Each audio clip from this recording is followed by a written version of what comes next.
Hey, it's Classic Reviews on the Run style. Jose is here with me. We're talking about a Call of Duty game set in World War II. It's like we're going back in time. Yeah, it's like 2008. I know, right? That was the last time I think they dabbled into the World War II genre. Well, they played in the World War II sandbox for a long time, but they just flat out went and called this one Call of Duty World War II. WWII. Basically saying, we own this. This is ours. This is our war. Get out of our war. Yes. We own this war. What did you think of this game? I like to see that this feels like that old school Call of Duty vibe, you know, that because when I think of Call of Duty games, I don't think of the crazy futuristic war, and I don't think of, I think of the WWII. Yeah. I think of that, shooting Nazis, storming the beach, and this picks up right where it left off with more of that. Yes. And it's a funny time because we just had a game like Wolfenstein come out where I just slayed a whole bunch of Nazis, and then I immediately jumped into this where I just slayed a whole bunch of Nazis again. Yeah, hard not to compare the two, right? Especially when you're talking about a campaign that was obviously incredibly expensive for Call of Duty World War II. Yeah. But I don't know if it packs the same impact as the this amazing campaign that they built for Wolfenstein. Yeah, I mean, I enjoyed both. Yeah. I enjoyed both campaigns. That was the first thing I dive into because when it comes to games like Call of Duty, granted, I'm not the best multiplayer person. Right. There were guys that were online just streaming their Already. Conquest to Prestige Yes. like hours before the game even came out. I'm like, is that fun? Like, you just gotta love to get your They Prestige. live it, man. That's what they do. They So live the game. It's not what I do Yeah. when I play Call of Duty. I like Yes. to jump into the campaign because when you go to events and you see games like this, that's what they showcase. That's the thing where they show, look how marvelous it looks. And a lot of people just jump straight into multiplayer and they miss out on all the craziness and the money. A lot of people don't even play the campaign, and I'm like you. I like the campaign too because it kind of sets up all of the story and it gives you the environments, and it's a training mode basically for mechanics. Test the weapons. And it's lovely. I mean, they did an amazing job. Visually, this is incredible. There are sequences in this game where you are like flat out, did they film this? Was this a movie? Because they added film grain and characters move and it's just the ringing. I mean, they do that in a lot of games. The grenades blow up in your head and you just hear the ringing. Yes. And you feel it. Yeah. It's one of the most intense campaigns I remember playing in a shooter. Yeah.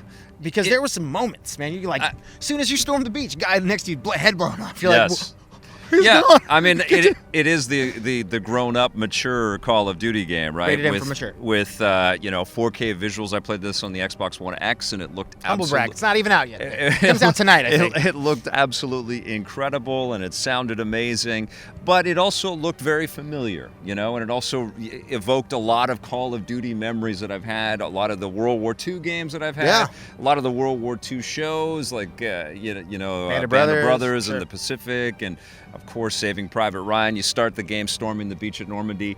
And I know that the developers and the publisher were nervous about sort of going back into this space, but I also know they were backed into a corner with they're sort of dabbling with different types of directions with Call of Duty, and they kind of were forced to go back. But I don't know if it really helps elevate the experience. I mean, it's fun. It's a double-edged sword. Yeah. Man. It's tough because people were like, why the hell? Like, people were so upset with the last game. Why are we going into the future? Because it doesn't really resonate with sort of, that, even if you weren't around then, but a lot of people who were playing the games weren't around for WWII. Yeah. But when you're playing like futuristic war stuff, you can't relate with that. But when you remember those WW2 experiences that you had in previous games, especially going back into the Call of Duty franchise, you can feel like somebody perhaps went through something like this for reals. They didn't fight giant crazy robots. There was people coming at them with these, guns and tanks and planes dropping bombs and and it totally does change the way that you sort of approach gameplay as well. It is much more grounded. You're not talking about jumping off of walls and leaping and using all kinds of abilities and stuff.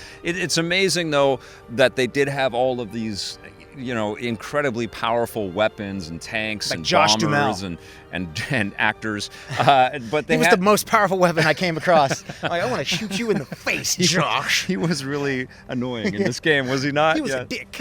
Josh Duhamel. That's what I call him. Well, he was ravaged by war. His emotions were job stunted. well done, Josh. I'm just kidding. You're not a douche. He was pretty good. I think there are better performances in there, but it is still incredible though when you think and reflect on what the soldiers of World War II had to utilize. It was pretty powerful. Yeah. You know, it was pretty amazing and impressive. Even 70 years later, 80 years later, what are we talking here? 80, almost 80 years later. Depends on when they're watching this review. Yeah, well, you totally. And so you don't feel like you are underpowered. It's not a step backwards in sort of ways to kill people. Yeah. I mean, it still gives you lots of great machine guns and flamethrowers. I think this is the best flamethrower I've ever seen in any video game. It's pretty fun. Yeah. I mean, I played it just on like the normal difficulty, like the medium difficulty setting. This game is hard. Yeah. I found that the enemies took maybe a little too many bullets, which kind of annoyed me. Granted, if I wanted to just play on easy and kill them with one shot, that's probably the more realistic experience. But it was a tough game just on the regular difficulty. I saw some of the guys playing it on expert, and I'm like, there's no way. Yeah. I even wanted to touch that. That is amazing to hear you say that, because you plow through these things. And and I don't want to take anything away from this game, because I do think that, you make a valid point of this being a new generation of players that may not be as familiar with the World War II. Xbox One X people. And new X, and first new shooter. And you know what? I still think that this medium of video games is a very effective way to kind of remind people of the power of World War II and some of the things that went on there. And of course, this game tries to elevate with its storytelling and give us a sense of the Holocaust a little bit, and sort of give us a sort of Sussman! Where the hell is Sussman? That's what I spent the last half hour of the game. Yeah. Where's Sussman at? Yes, you're looking for a buddy that got lost, but it's still kind of dipping the toe in. It's not as mature. It's not even as mature as Wolfenstein was with the sort of depth of their characterization and the storytelling that they had there. It's definitely not in the sort of Naughty Dog level. It is in the production, but not so much in the script and the depth of the experience. I don't know why Josh Duhamel keeps talking to me like I'm some kind of scumbag loser. That's just what he feels like doing. I wish I understood, more. I mean, they touch on what his story is, but I wanted to dive deep into that. Maybe some DLC. Yeah. I don't know. It's an expertly crafted Call of Duty World War II game. And that's what it says on the box. That's what you're getting, right? You are. They're not bullshitting. They are not lying to you. You are going to have that Call of Duty World War II experience, but it feels like, and I don't know if you felt this, but it feels like we're on a theme park ride and we're going through the World War II exhibit and we're watching the bombs blow up and somebody throws a machine gun into your hands and you get to kill digital Nazis for a little while. And it doesn't have that, and maybe it's because we've had. You and I, because we've grown up with these things and we've been playing them forever, and also have seen every one of the movies that this game references, it's a little like, oh, okay, they got a little of that in, they got that in, they got that back. They touched on that. Yeah, and it did make me think that maybe we're on a cycle now. Like, we're going to go back into like the modern warfare, but on the next Xbox and the next PlayStation, they're going to go back to that, and then we'll be in space. You can only tell so many war stories. I guess so, right? But it's like, you're damned if you do, you're damned if you don't. You go too far into the future, people get pissed. You go too far back, people are just like, we've heard this before. You try to touch on current stuff, people are like, no, too soon. Yeah. So it's like, where's the medium? I know. I mean, and they had to do it because they were getting dinosaur hunting. We need more Turok games. I honestly, I mean, a little more fantasy with this stuff is not a bad thing. I actually liked all of the sci-fi games. I know that they weren't as popular with the Call of Duty purists out there, but I liked the energy and the effort that they were, I thought the Infinite Warfare was a ton of fun, and I loved that campaign in that game because of its sci-fi-ness. But I also felt like that's also being trounced by, what Respawn's doing with the Titanfall games. Yeah. And, I've been playing a little bit of Star Wars Battlefront 2, and there's stuff that I would like to be able to... like sprinkling the brag. No, I'm not trying to brag, but there's stuff like... One of the things that Call of Duty does as it leads you through this campaign is you get these moments, these viscerally incredible moments where you're in tanks and you're flying planes and you get these tastes of things. But then you jump into the multiplayer and it's really just... all those guys that are prestige killing you. Yeah, you're just shooting at everybody and then you got to, unlock everything. And of course, there's lots of stuff about the loot boxes and things like that that you get in here. And so you can earn your way, but it's pretty much just bullets flying, and that's what you do. You don't really ever get to jump in tanks or fly planes, and I feel like they could have done that this time. They could have given us, they could have shaken up that formula a little bit and dip into the Battlefield kind of.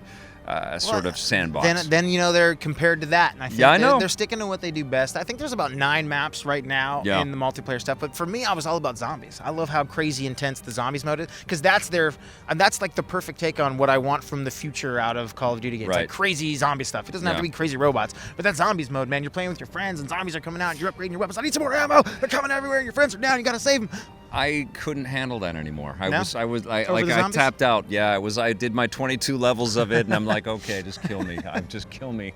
Get me, zombies. 22. Yeah, I was pretty much over it. I was like, okay, because I liked what they did with the theme park on the last one, and they've gotten a little bit zanier and crazier, and they've done the celebrity casting and stuff.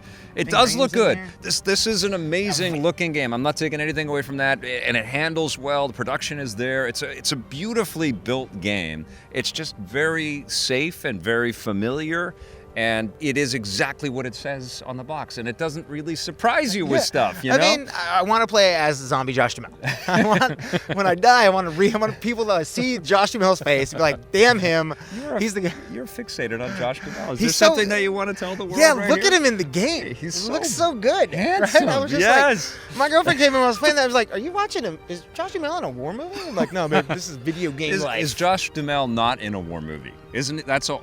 He always looks like that. He looks like he's popped off some Michael Bay thing all the time, doesn't he? Yeah, I mean, isn't that all he does? That's what he did. He's like in camo everywhere he goes. Why are we talking so much about Josh Duhamel? Because he is the focal point of the single-player campaign. Okay, he's in the thing. Yes. What are you gonna give Call of Duty World War II? I'm gonna give the WWII an 8.55. It's really good. Gets an 8 from me.